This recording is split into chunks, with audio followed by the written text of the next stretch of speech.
I'm honored today to have Mr. Luke Close on today. He's a student at the University of Alabama. He's a college, an SEC football guru. I was going to say college, more specifically SEC football guru. He's been going through schedules recently. I think he even aspires to be in sports media at some point. I just from talking to him these past 20 minutes, I think that's a possibility. So we're going to talk about a lot of different things today, but Luke, welcome. We're glad to have you. Hey, thank you, man. Glad to finally get one of our conversations recorded. We've had some good ones off camera. We really have. We really have had some great conversations. We were just having one, Oh and yeah. I figure why not continue the conversation. We're going to kick it off with the Aggies of Texas A&M, and I'm gonna make a video about them very soon. I think that they're a huge dark horse team for several reasons, and I'll get into that. But Luke, I want your thoughts. Do you think Texas A&M could make the playoff this year? Well, make the playoff is a stretch, I think. For personally, I think make the playoff is a stretch. I think they're going to be improved. I think they're going to be good. I think they're a team you don't want to see on your schedule late in the season with high implications.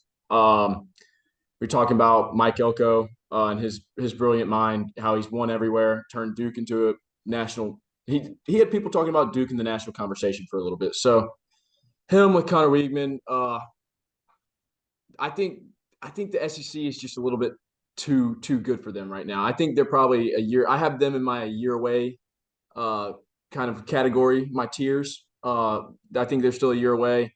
Connor Weedman, he's going to be good. They've got a lot of talent on both sides of the ball. Just because Jimbo left doesn't mean all of his players that he recruited there left. And we'll see if the new coaching staff is able to unlock that talent. Because you saw last year they showed flashes where in some games they looked brilliant, and in other games you're just like, did they even practice? What did they practice all week? Like what is the game plan here? And I I, I can't express enough how good I think Mike Elko is at A&M. What the fit, how good I think the fit is. That's really it. I mean, that's my thoughts on A&M right there.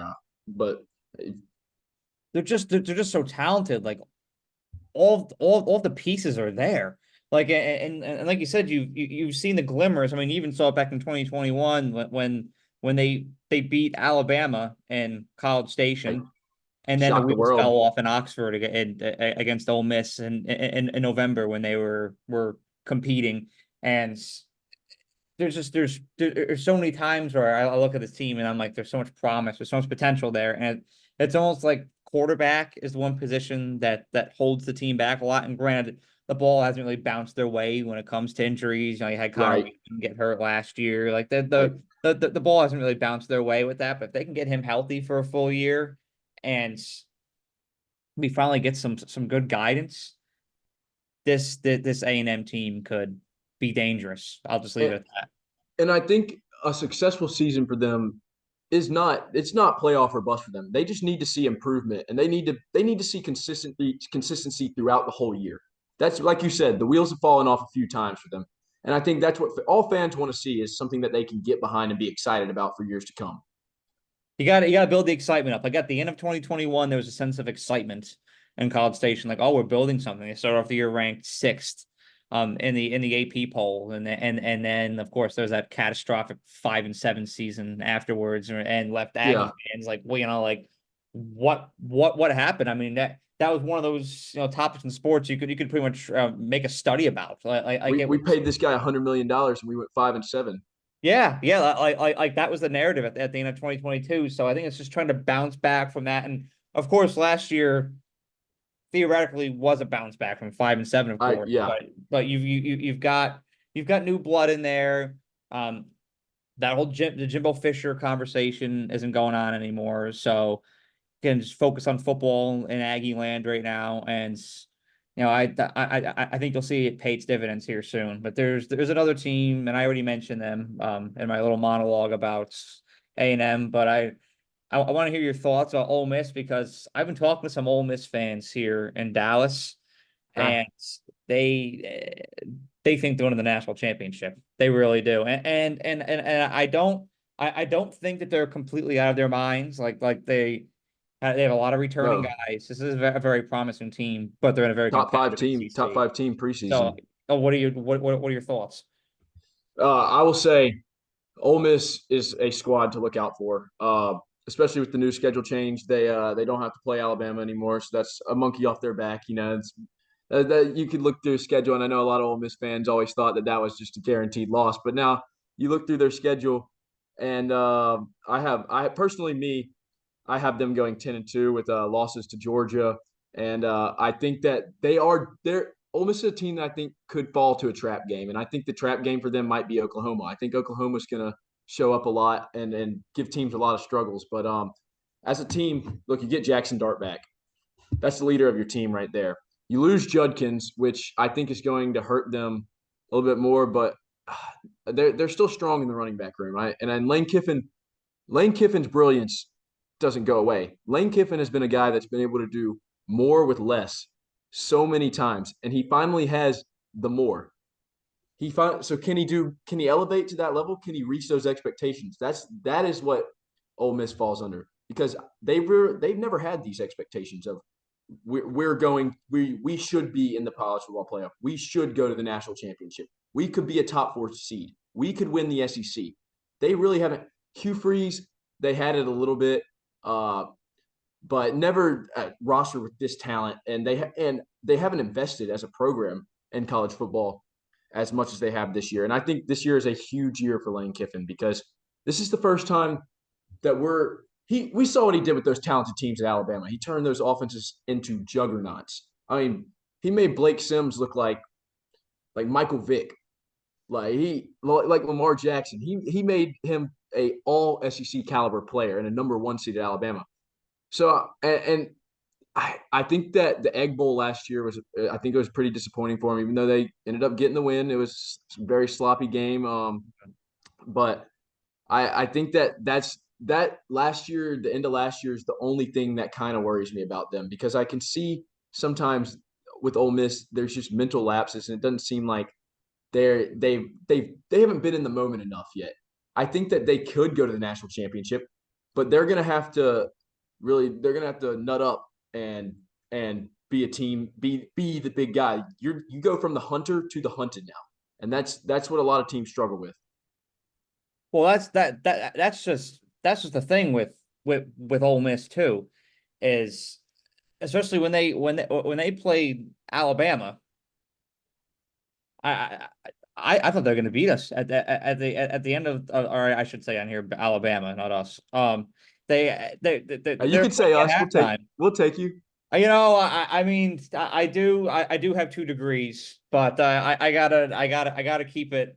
I I got gotta you. keep it unbiased on here. So Right, right, right. they I thought that if they played a more button up game, they beat Alabama. Like I thought they were the better team that day, and like I really thought that they could have beaten Alabama, but it was that entire game mental lapses. I saw it so many times where Dart and one of his receivers just weren't on the same page, Right, or and he's wide open. it just the execution was off. He mistimes a pass, just like little And things and that would that's the give thing with Alabama's Ole Miss. defense more confidence, and that was just what happened. So if they can button those things up, I could see Ole Miss getting better. Now, Right, and it's going to come down to like you're saying, can they make the big plays when they matter? And they did it a few times under Hugh Freeze, beating Alabama in Tuscaloosa, beating Alabama in Oxford. But since then, we really haven't seen an Ole Miss team step up and make that big play when it matters. And that's all what it's going to come down to when it comes to Ole Miss, in my opinion. and I honestly think they can. Like you said, I think it's lack of experience being there, and I think at some point they'll be capable of doing it. But I agree. it's just a matter of getting enough reps on that stage, getting comfortable with it, and then at some point being able to deliver and But they capitalize they on are opportunities. they are a national title contender, Yes. 100%. Oh, With their roster absolutely. They're in the conversation. on paper, they are a national title contender. So I don't know if your friends are all that crazy. No, they're not. I don't think they're far off. Like I hear it sometimes. I'm like, geez, these guys are going crazy. And then Yeah, I think about it, and I'm like, no, this could really happen. Now, there's another national championship contender here that I want to ask you about. It's paired with one who's not as much of a title contender, but could really mix things up in the SEC. And right. it's the 2 new entrants to the SEC, Texas and Oklahoma. How do you see them faring in their first year? Well, I think we've previously mentioned it. the difference in schedules is just it is insane. Texas, you should go 11-1 or 12-0, 100%. And Texas, I mean, they won in Bryant Denny last year, so I think that it's not going to be as big of an adjustment for Texas as it will be Oklahoma. And I think Oklahoma's really going to struggle, but I think, like we said earlier, that they're going to go in and beat some teams that they're not supposed to. Now, I don't know who it's going to be, but some team is going to fall to Oklahoma that shouldn't have fallen to Oklahoma. And they're uh, Jackson Arnold, I'm very high on him. Uh, I put him and Oklahoma in my kind of a fringe contenders. I think as you're considering A&M a dark horse, Oklahoma would be kind of my dark horse to make a run because they they're as much as it sucks to have a really tough schedule. When there's a tough schedule, there's a lot of good opportunities. It's kind of like playing a tough non-conference schedule in basketball, and you go like on 5,500 in non-conference, but you played a bunch of teams, and the committee's looking at you in March, and they're like they have a lot of losses, but their strength of schedule is really good. I think if Oklahoma wins 9 games on their schedule, and their 3 losses are quality losses, like maybe a close loss against Alabama, uh, close loss against Tennessee, close loss against LSU, they might be in the fringe. They could be in the 12 to 14 range. Depending on how everybody else does, they could sneak in. And Brent, I've always been a big Brent Venables guy. His defenses at Clemson, he's another one of those guys that just he's like the opposite of Mike Elko. He's like Mike Elko on the other side of the ball.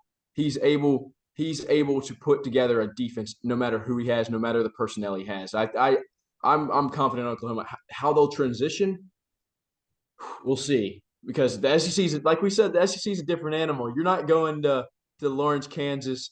You're not going to be playing in a stadium with an open end zone. You're playing in the mecca of college football. You're Oh yeah, playing this in is it's big time. Death Valley, Bryant Denny, the Death Valleys, the Bryant Denny's, the Neyland Stadiums. You're everywhere. Jordan Hare, even they're playing in Jordan Hare. That's going to be a tough game, but that's going to be a quality win if they walk in there and win too. So I think Texas, the expectation is 100% playoff or bust. Maybe even win an SEC championship with the schedule you have. Oklahoma, I think it's going to be a tougher transition, but I think that it helps their program out. I think it helps both programs out being in the SEC. More money to go around.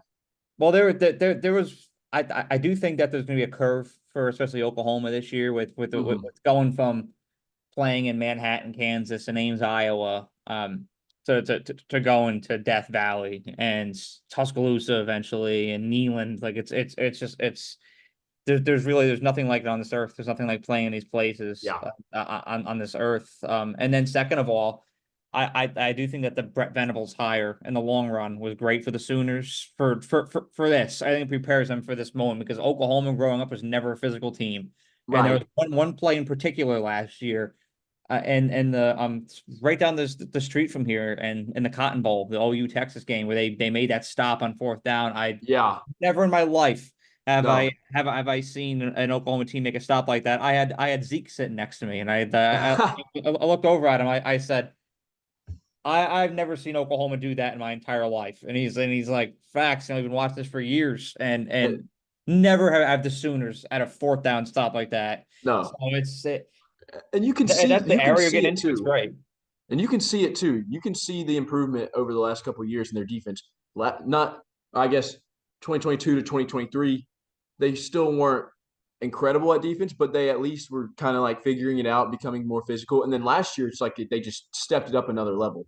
They could win games where their offense was struggling under Lincoln. No shade to Lincoln Riley here because I'm sure Oklahoma fans would want me to throw some shade at Lincoln Riley, but no shade to Lincoln Riley. But a Lincoln Riley team loses that game to Texas last year 100%. And the score is probably like 55 to 44. Those teams were top heavy. I mean, and I'm an offense guy, so like I enjoyed watching like those Oklahoma State or Yeah. Oklahoma Texas shootouts, Oklahoma Texas Tech shootouts. I enjoyed watching those, but at the end of the day, this in the SEC, like a top heavy, almost like sports car football team like that is not going to win you SEC titles. No, no I one. don't care how good your offense is. You're going to play defenses that are going to shut you down, and then you're going to have to have a second gear. Those teams had no second gear. I think this team has the offense may not be as potent, but this team has a second gear now, and that's what's important. And a little off topic, but it's not going to win you games in the Big Ten either. No, no, I mean, as much as I've dozed in and out of sleep watching Iowa games Yeah, on TV. You're playing that defense. You're playing Penn State's defense, who's put out guys like Micah Parsons and Joey Porter Jr. in the NFL. It's like every year, just your Chop Robinson. They're pumping somebody out every year of them. Ohio State defenses. It's just if you want to compete in December, you got to have something on that defensive side of the ball. All right, so Luke, you're going into your senior year at the University of Alabama, and this year will be different than any other year you've had at the capstone, yeah, as you now have a new head coach and Nick Saban, or forgive me, and Kalen DeBoer. I'm tired, and Kalen DeBoer. I got you. It's there's a lot of expectations have to be recalibrated, but I think that you have to embrace the guy and his approach because he has sustained success in various different spots. So, with you going into your senior year here with a new head coach, what are your expectations? Where do you see this Tide team going this year? Well, look, I'll give you a little quick tidbit, fun fact. My first Alabama game ever was the last time Alabama lost to Arkansas. So you could say that it's going to be a lot different than I've ever seen. But yeah. So just the networks that I'm kind of in, everybody I kind of talk to, it seems like the expectations are still very high. I mean, it's Alabama, especially in my age group. We've never really seen the down years of Alabama. I know my parents, they were there through the good and the bad, through the 17-year drought, which is the longest Alabama's ever been without a national championship. But I think that while you need to limit your expectations, we do want to see success.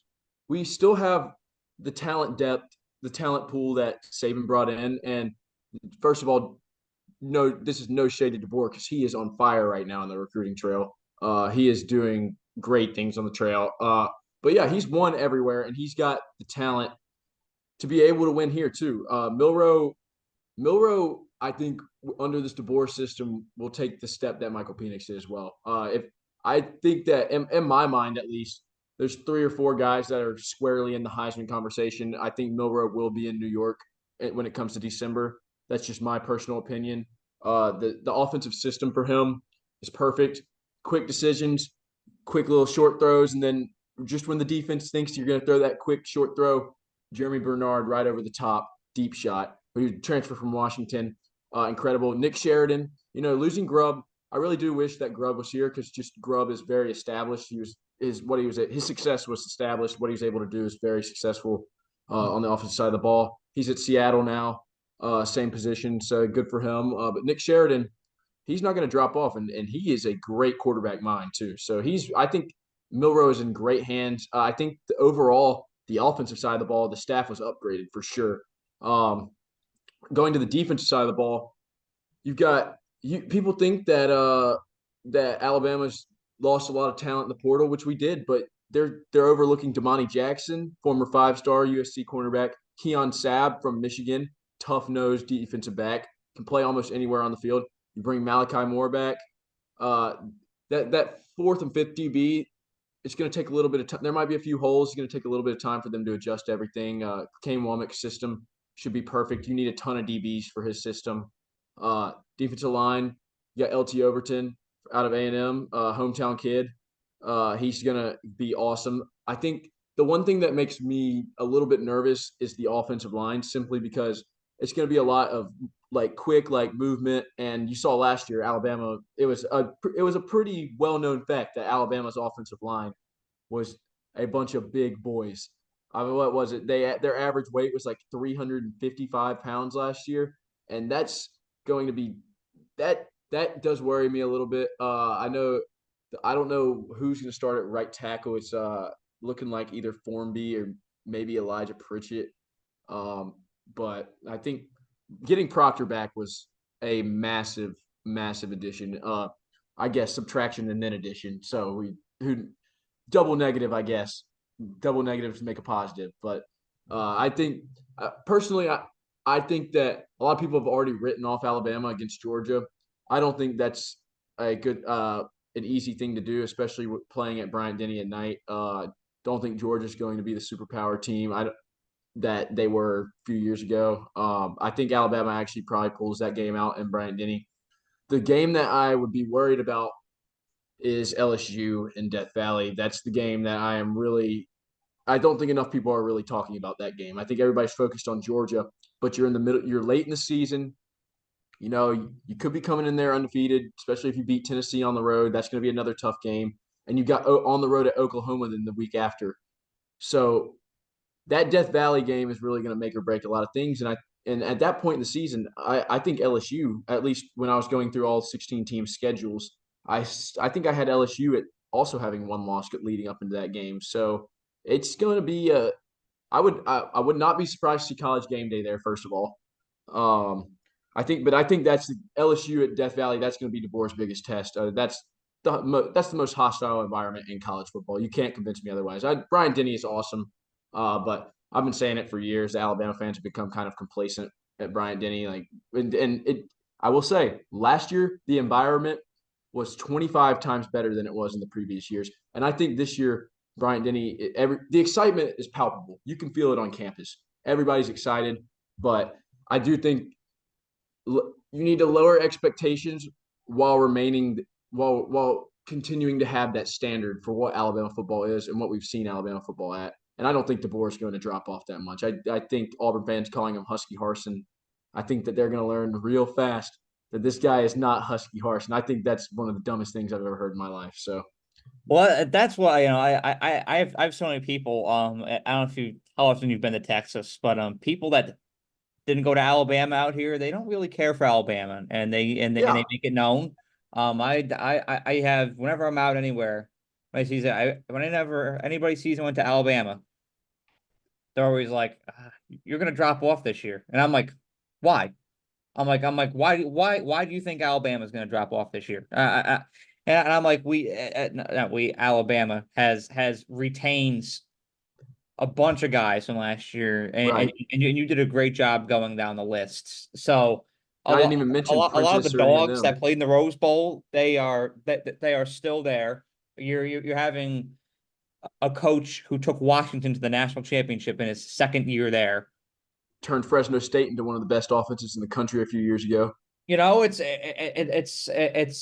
not like Alabama's just falling off the face of the earth. Granted, it's a lot more competitive now Right. with SEC based schedule, with two new teams in the And conference. Alabama's schedule it's It's tough brutal. this year.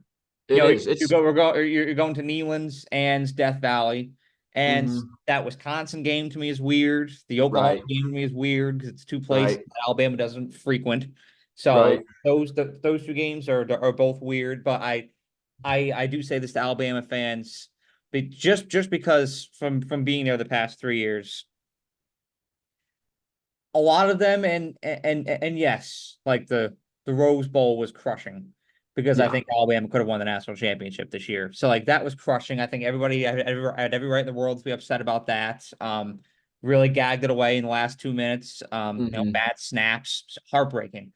But the way like I remember seeing my first Alabama loss when I was down there in 2021, and Alabama lost in College Station to the Aggies, Oh and yeah. it was like a ghost town the next Oh day. no. And like Yeah. that night, nobody went out that night. And I'm like, yo, it's a loss. Like it's gonna happen. Like it builds character, and I just want Alabama fans to understand that you're going to lose games this year.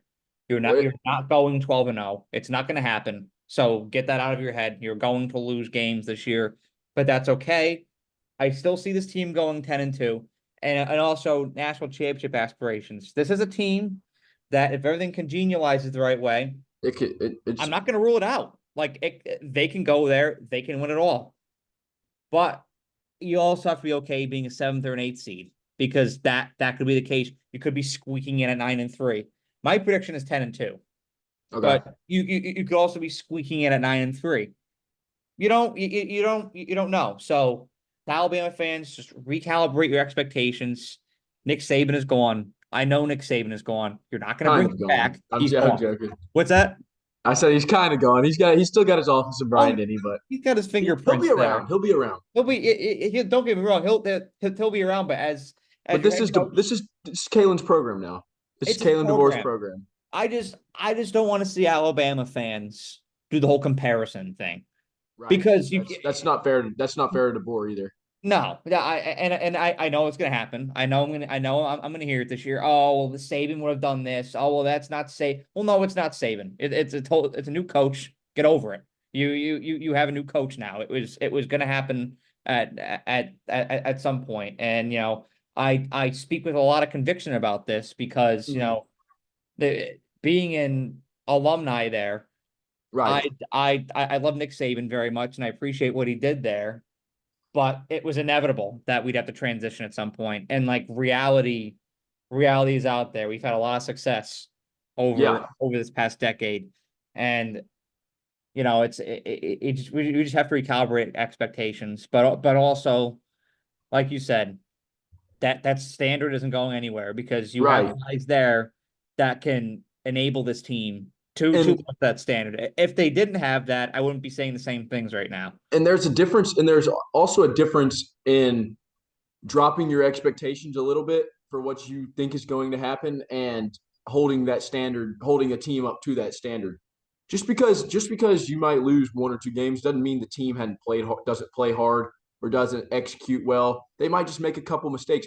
And I think that especially with the 12-team playoff this year, you got to realize that one game does not get you out of the playoffs. This season becomes less of a sprint and more of a marathon now.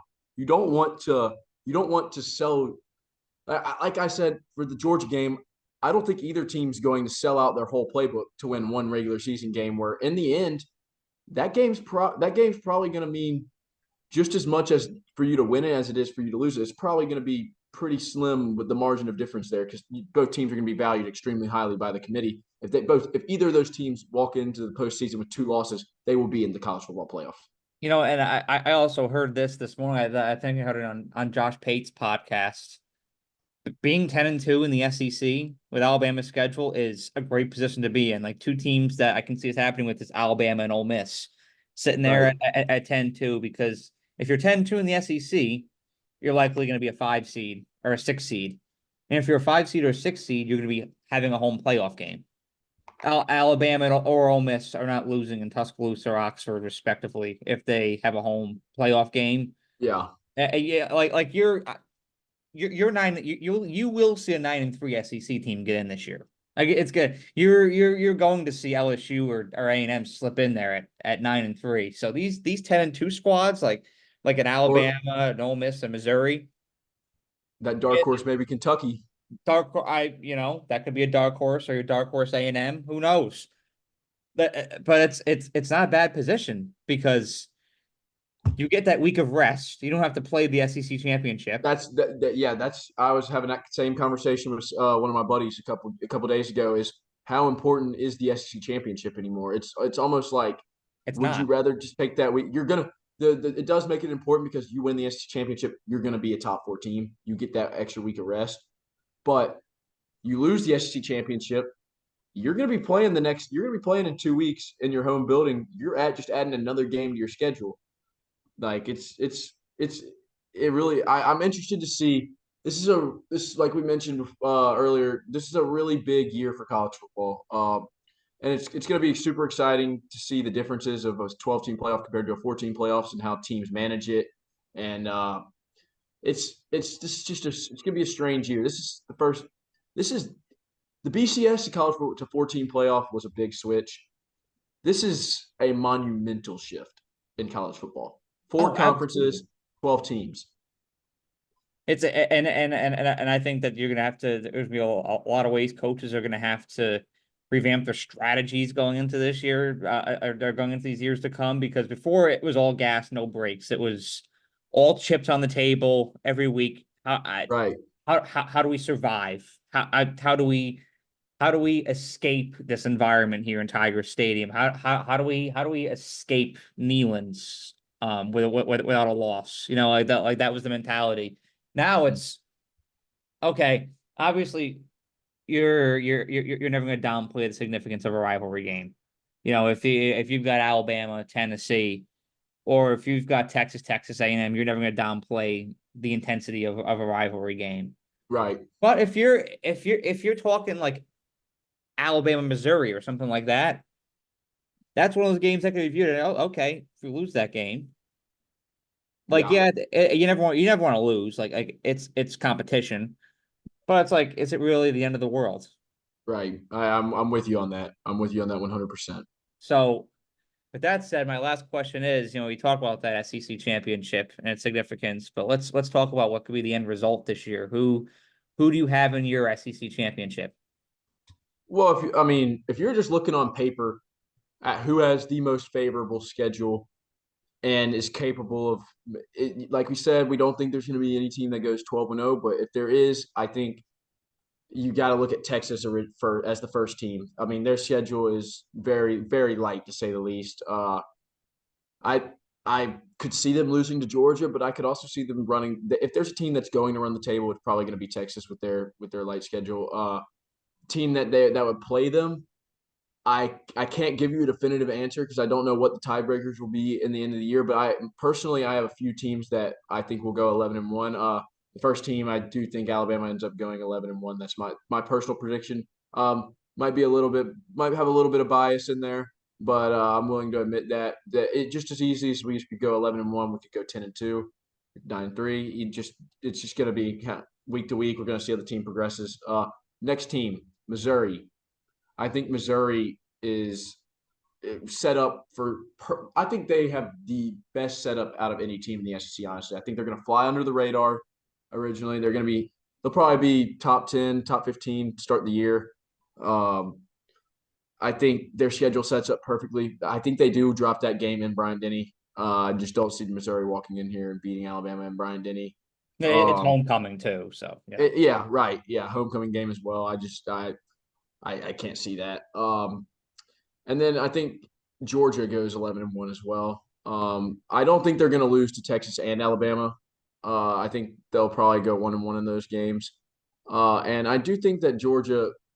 I think while they might take a step back, I saw enough of them. I saw enough good things from them in that Orange Bowl against Florida State to where I I I think that people I think people undervalue bowl games. I mean, I think it's bowl games provide good momentum going into the next year, and I think that beatdown of Clemson or not Florida State, pardon me, was great momentum for them. So like I said, Texas. I think Texas. We'll see Texas there in December, and then one of those three teams, and then LSU. Obviously, LSU could sneak in, and I think Tennessee and Oklahoma are probably a year away. I don't see A&M winning enough games to get into the SEC championship, but yeah, that's my thoughts on the SEC. It's one of those things with the way the SEC set up this year without an East and a West, with the 1-2 format, which I love, by the way. Mhm.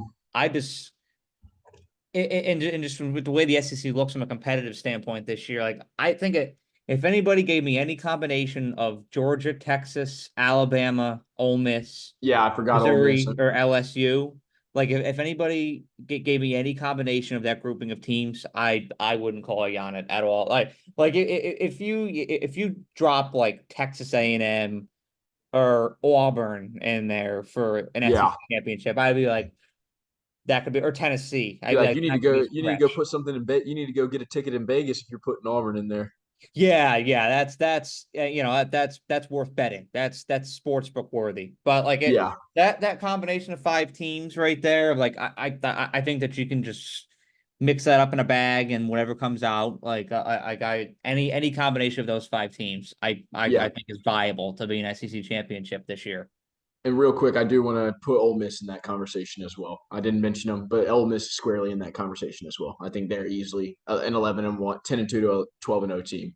They You could, they could, see, they that's exactly what Ole Miss wants right there. You forgot about them. right. That's That's what that. they want. Look, I said Missouri was about to fly under the radar, and I didn't even mention Ole Miss. Though that's what makes this SEC so fun this year. Is it's so deep. like I made the comparison earlier. It's like the AFC. Like It there's is. really not a lot of teams that suck in this. There really aren't any that suck in this Yeah. in this conference. Like like I said, Mississippi State and Vanderbilt towards the bottom. Like in the AFC this year, like you have the Patriots, and then let me like maybe the Raiders. I don't know.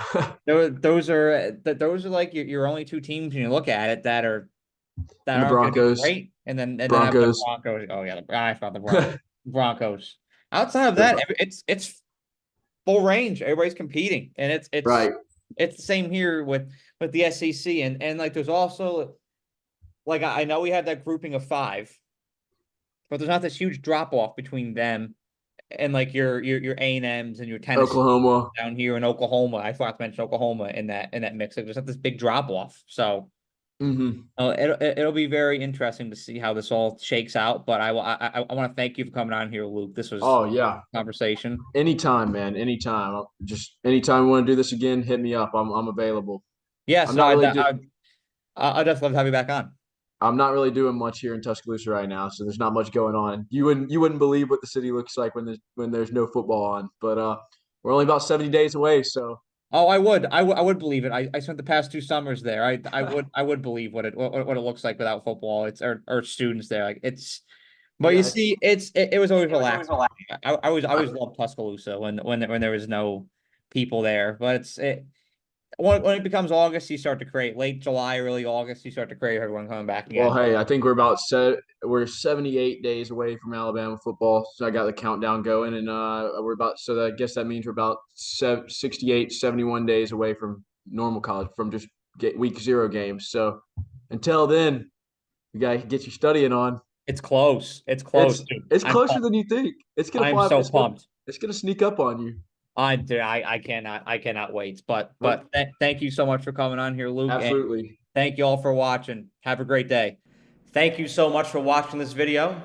I really appreciate you and the time that you took out of your day to watch the video. And if you enjoyed it, please be sure to like the video and share it, as well as subscribe to the Era. The more likes and subscribers I get on this channel, the more resources I can attain, and the more resources I can attain, the more value I can provide to you, the viewer. And that is how I show my appreciation for you for the time that you devote to watching my videos. So thank you so much, and have a great day.